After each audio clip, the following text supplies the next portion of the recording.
Ojalá, ilusión compartida, deseo vivo, esperanza que convoca voluntades. Mejor aún, compromiso, asumir ideas, desafíos y ayudar a pensar. Ojalá también es tarea nuestra y suya, convertir ilusión en realidad de bienestar. Con ustedes, despuntando el día, ojalá. Hola, muy buenas noches a todos y a todas. Sean ustedes bienvenidos a Ojalá. El tema de esta noche es ciudadanía de baja intensidad, pero además su vinculación a la privatización de la política. Esos son los grandes temas de esta noche, hoy lunes, en Ojalá. Vamos a ver una pequeñita definición de de las condiciones, de los derechos que tienen cada uno de los ciudadanos y ciudadanas en cualquier país del mundo.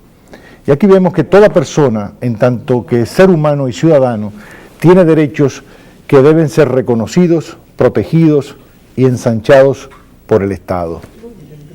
Los hay los llamados derechos humanos de primera generación, que en los que podemos mencionar los derechos civiles, el derecho a circular, a comerciar, a gozar de propiedad, la libertad de pensamiento, asociación, religión, entre otros. Los derechos políticos, ¿verdad? El derecho a elegir, a ser elegido, a participar de la cosa pública, el acceso a la información pública. Y también tenemos los llamados derechos humanos de segunda generación. Son los derechos económicos, sociales y culturales, propios del Estado social de derecho. Están los derechos sociales, ¿verdad? El derecho al empleo, al salario, a la salud, a la educación, a la alimentación, a la protección social, a la vivienda, al medio ambiente saludable y en sentido general a una cobertura de las necesidades más elementales para tener una vida digna. Y también están los llamados derechos culturales, que son los relativos a cuestiones como la lengua, la producción cultural y artística, la participación en la cultura, el patrimonio cultural, los derechos de autor, las minorías y el acceso a la cultura, entre otros. Esos serían los derechos que son inherentes, a los seres humanos, ¿verdad?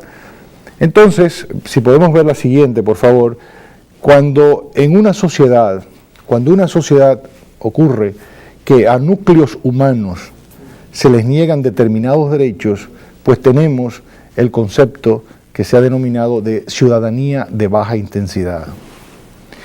De acuerdo con Guillermo O'Donnell, que es un politólogo, abogado argentino, que es creador del término, ciudadanía de baja intensidad estaría integrada por aquellos grupos humanos que no pueden acceder al disfrute total o parcial de esos derechos que acabamos de mencionar por irresponsabilidad del Estado que debe garantizarlos. Tenemos un Estado que debe garantizar, proteger y ensanchar los derechos de los ciudadanos. Entonces, cuando hay esas zonas que llaman zonas marrones, oscuras, en las que los ciudadanos no disfrutan de determinados derechos, de esos que ya mencionamos, pues se produce lo que se conoce como ciudadanía de baja intensidad.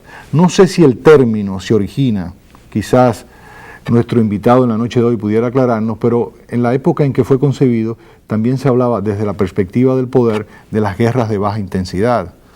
Quizás eso estaría asociado con eso, pero no estamos seguros. Vamos a luego hablar con nuestro invitado.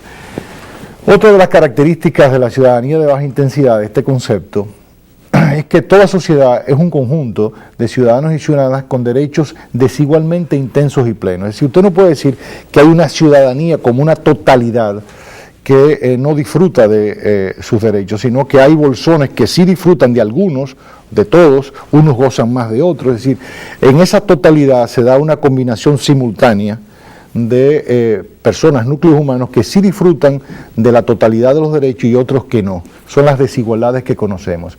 Es decir, que coexisten ciudadanos en plena y baja intensidad. Eso es importante que ustedes lo retengan porque explica mucho la situación de desigualdad que hay en nuestro país.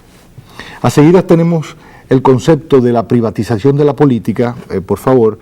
La privatización de la política. ¿En qué consiste la privatización de la política? La privatización de la política ocurre cuando los partidos políticos, en tanto que instituciones públicas, pierden el control de su práctica a manos de grupos, intereses privados que terminan sin identidad ideológica y organizativamente desintegrados. Las costosas campañas, el dinero privado sin lavar o lavado, empresarios enganchados a políticos. Y ambas, ciudadanía de baja intensidad y privatización de la política, van de la mano. Sobre estos temas queremos hablar esta noche y lo hacemos porque nuestro entrevistado de la noche de hoy, nuestro invitado, Ramón Tejada Holguín, politólogo, analista político, investigador, narrador, en licencia, ¿verdad? Laureado narrador, pero en licencia. En una entrevista que tuvimos la oportunidad de ver, señalaba como una de las evaluaciones de los análisis que él hace de la sociedad dominicana, de que hay en la sociedad dominicana una ciudadanía de baja intensidad. Pero al mismo tiempo señalaba como una virtud del momento actual de que se están produciendo movimientos, reclamos de parte de ciudadanos y ciudadanas en pos de sus derechos. Y esto al calor de la reforma constitucional y derechos medioambientales, la instalación de una cementera, etcétera, etcétera. Tenemos aquí esta noche a Ramón Tejada Holguín y hemos hecho esta pequeña introducción para que la gente entienda y contextualice sobre los temas que queremos tratar contigo. Buenas noches, Ramón. Buenas noches, gracias por la invitación. Entonces yo seré una especie de narrador de baja intensidad. Narrador de baja intensidad. Yo espero que vaya subiendo la intensidad, ¿verdad que sí? Ramón, yo te escuché con mucho interés y me causó mucha impresión esta afirmación que tú hacías de ciudadanía de baja intensidad, pero al mismo tiempo otros conglomerados humanos presentes en la sociedad dominicana que están participando activamente, de una manera entusiasta, de la lucha por sus derechos. Explícanos esto y el por qué. Mira, en realidad ya no uso tanto, en ese contexto usé el término de la ciudadanía de baja intensidad para tratar de explicar un conjunto de, digamos, actitudes y prácticas de una gran parte de la ciudadanía dominicana. Pero en los últimos tiempos yo he visto la reflexión desde otra óptica. Ok, ¿cuál es esa? Esa otra óptica es, bueno, ¿cómo va a ser la característica de una democracia en cualquier país del mundo? Va a depender de qué tipo de ciudadanía sea la generalizada. Entendiendo ciudadanía en el sentido que tú lo ponías perfectamente en las vistas fijas, en términos de los derechos, tanto de primera, de segunda, hasta de tercera generación. Correcto. Entonces, ¿qué tipo de ciudadanía se pueden identificar en República Dominicana? Tengo un trabajo en donde sostengo que en República Dominicana se pueden identificar 4 tipos. Obviamente, estos 4 tipos van a estar mediados, muchos de ellos pertenecen al tipo de ciudadanía de baja intensidad, en donde hay negación de derechos y también de participación. Pero yo lo trataba de ver más por el tipo de participación